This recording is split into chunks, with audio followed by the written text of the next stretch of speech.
बङ्करहरू छन् यहाँ हैन। त्यतिखेर युद्धमा चाहिँ लडाकुहरू यो बङ्करहरू यहाँ यस्तो यो बङ्कर बनाएर चाहिँ यहाँको किङ राजाले चाहिँ यो चाहिँ सैनिक यो चाहिँ संसद भवन जस्तै थियो। यो चाहिँ यो तरिकाले आफ्नो निशानी चाहिँ मान्छे चाहिँ कहाँबाट आउँछ भनेर आफ्नो एकदम सिक्रेट।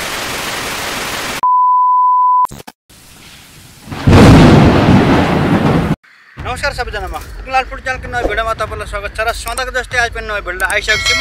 यतिखेर चाहिँ रोमानियामा छु म। रोमानियाको चाहिँ आजभन्दा 150 वर्ष अगाडि चाहिँ यहाँ चाहिँ तपाईँको विश्वयुद्ध पहिलो विश्वयुद्धमा चाहिँ यो तरिकाले चाहिँ लडाइँ भइरहेको थियो र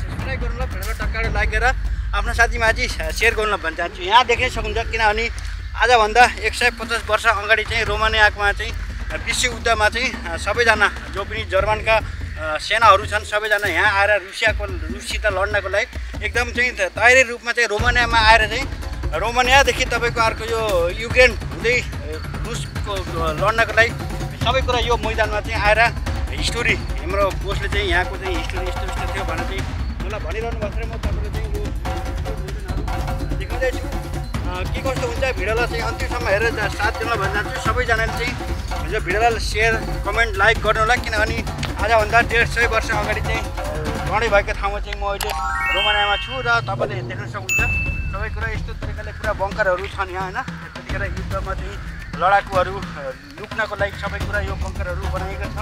आजभन्दा 150 वर्ष अगाडिको बङ्करहरू अझै पनि जस्ताको तस्तै संरचनाहरू यसलाई चाहिँ म्युजियमको रूपमा चाहिँ यो तरिकाले चाहिँ पुरा संरक्षण गरेर चाहिँ राखिएको छ। यस्तो तरिकाले चाहिँ देख्न सक्नुहुन्छ किनभने बोसलाई क्यामेराम्यान साथमा हुनुहुन्छ।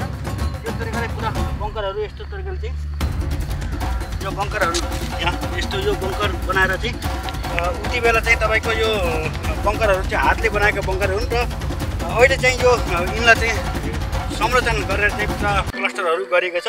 यो तरिकाले चाहिँ यहाँ लडाइँ भयो भन्ने चाहिँ हाम्रो बोसहरूले चाहिँ मलाई चाहिँ अलिकति यसको हिस्टोरी चाहिँ यो हो भनेर चाहिँ भन्नुभयो र म चाहिँ तपाईँलाई चाहिँ यहाँको हिस्टोरी के कस्तो हो भनेर चाहिँ अलिकति देखाउनको लागि फिल्ममा आइरहेको छु र मलाई चाहिँ क्यामेरामा साथ दिइरहनु छ। हाम्रो बोसले साथ दिइरहनु भएको छ किनभने हामी स्पेसली चाहिँ यहाँको चाहिँ हिस्टोरी के हो कस्तो हो भनेर चाहिँ हेर्न जाउँ र यहाँको हिस्टोरी अलिकति तपाईँलाई चाहिँ देखाउनको लागि म यो मैदानमा आइरहेको छु। यो मैदान पुरा यस्तो तरिकाले यहाँ पुरा देख्न सक्नुहुन्छ। यहाँ अहिले चाहिँ हालचाल अहिले आजको दिन घाम लागेको थियो र नत्र नि यहाँको तपाईँको भेडा चढाउने काम हुन्छ। यहाँ बाख्रा भेडा एकदम पुरा चढाउने काम गर्छन् र यो मैदानबाट चाहिँ जर्मनका सैनिकहरू रुसियालाई लड्नको लागि रुस यहाँबाट चाहिँ युक्रेन हुँदै रुससँग लड्न गएको भन्ने चाहिँ अलिकति हिस्टोरीहरू चाहिँ सुन्नमा आइरहेछ।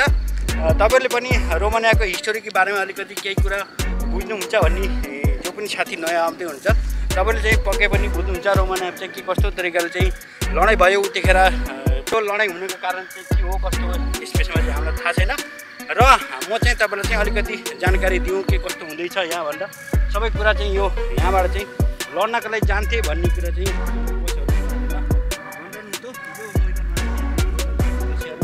देखाइसक्यौँ। यहाँ बाइकरहरू आइरहन् हामीलाई अलिकति डिस्टर्ब भइरहेछ किनकि ठिकै छ भिडियो बनिरहेछ।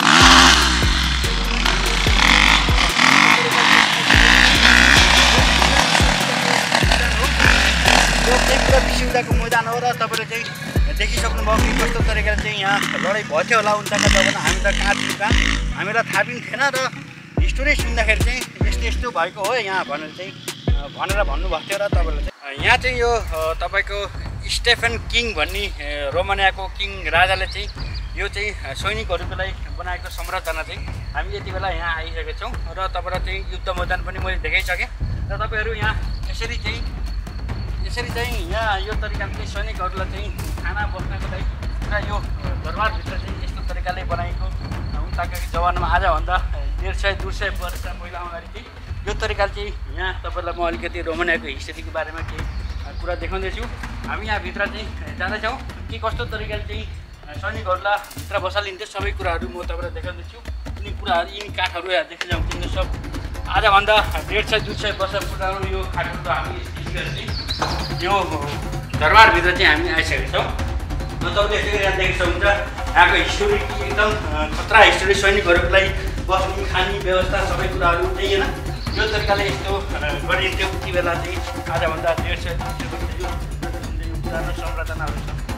यो रोमानियाको चाहिँ राजाले चाहिँ बनाएको चाहिँ यो सबै कुरा यस्तो तरिकाले बनाइरहेको थियो र तपाईँहरू यहाँ भित्र हेर्न सक्नुहुन्छ। अझै भित्र चाहिँ हामी जान्छौँ। अहिले भित्र चाहिँ हाम्रो क्यामराम्यानलाई चाहिँ सेकेन्ड गेटबाट चाहिँ अझै पनि भित्र आउनु। यहाँ तपाईँको यो जमानामा चाहिँ यो तरिकाले चाहिँ आफ्नो सुरक्षाको लागि यो कवचहरू सबै कुरा यस्तो तरिकाले बनाइएको छ। यो कवचहरू सम्पूर्ण चाहिँ राजाहरूले चाहिँ आफ्नो सेफ्टीको लागि यो यस्तो तरिकाले यहाँ कुन कस्तो तरिकाले बस्ने भन्ने कुरा यहाँ सबै कुराहरू यस्तो तरिकाले यहाँ पुरा चित्रकलाहरू छन् सबै कुरा होइन। यहाँ सायद फोटो खिच्न पाइँदैन होला, पाइन्छ ठिकै छ। सैनिकका फोटोहरू तपाईँले देख्न सक्नुहुन्छ। भालाहरू छन् सबै कुरा होइन। यो तरिकाले ट्याक्क लगाएर चाहिँ सैनिकको लागि पुरा यो आफ्नो सिस्टम तरिकाले चाहिँ बनाइएको छ। यस्तै गरी यहाँ अझै यहाँ धेरै छ तपाईँको। यहाँ अर्को यो छ यो यहाँ चाहिँ यो तपाईँको पुरा हिस्टोरी होइन। यो चाहिँ हिस्टोरी कुरा यो हिस्टोरी चाहिँ तपाईँको कुन बेला के भयो कतिखेर चाहिँ के भयो भन्ने कुरा सबै कुराहरू यो तरिकाले यहाँ यस्तो नम्बरहरू लगाएर राखिएको छ। यो चाहिँ राजाहरूले चाहिँ यो तरिकाले आफ्नो निशानी चाहिँ छोडेर चाहिँ गएको।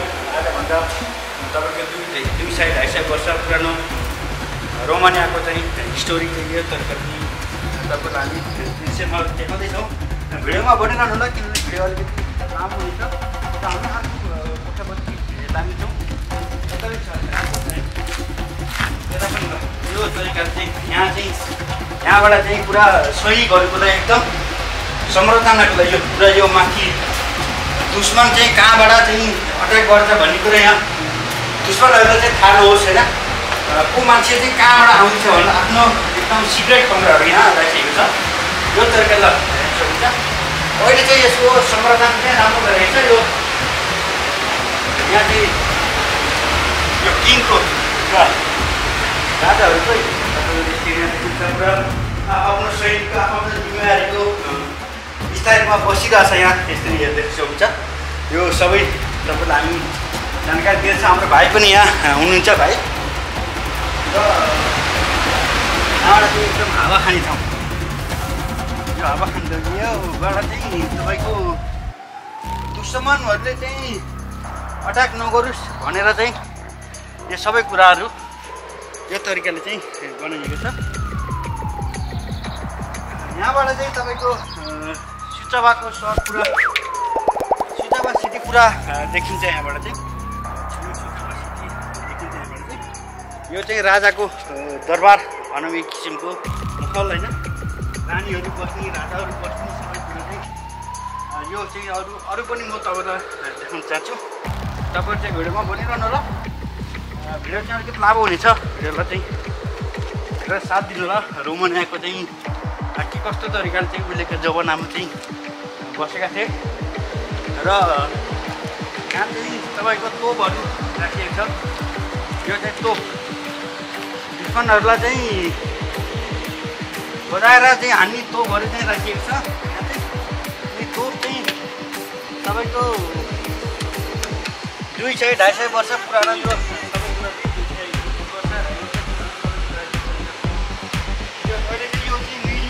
चाहिँ यहाँ यस्तो तरिकाले चाहिँ के भन्छ त्यसलाई टुरिस्टहरूको लागि यो सब कुरा देखाउनको लागि यस्तो तरिकाले चाहिँ गरिएको छ। एकदम राम्रो छ संरचना चाहिँ। तपाईँ यहाँ तल देखिन्छ हुन्छ। यहाँ तल पनि अझै पनि यहाँ तल यो तरिकाले टक्क लाएर पुरा आफ्नो सैनिकको लागि आफ्नो तरिकाले चाहिँ परेड खेल्ने ठाउँ यो चाहिँ यो तरिकाले चाहिँ गइरहेको थियो। संसद भवन जस्तै थियो यो चाहिँ। यो संसद भवन जस्तै हुन्थ्यो र त्यही तपाईँलाई चाहिँ हामी चाहिँ सैनिकहरूले चाहिँ के कस्तो तरिकाले चाहिँ लडाइँ गर्थे र आफ्नो प्लानिङहरू के कस्तो गर्थे सबै कुरा चाहिँ यो एरियामा चाहिँ बसेर हुने गर्थ्यो। र यहाँ चाहिँ तपाईँको एकदम चिसो ठाउँ छ। यो तरिकाले चाहिँ यहाँ कुराहरू यो सबै कुराहरू यस्तो तरिकाले चाहिँ कुन बेला के भयो होइन सबै कुराहरू यहाँ चाहिँ देखाएको छ। उहाँ पनि देखाएको छ। र यो एरिया अब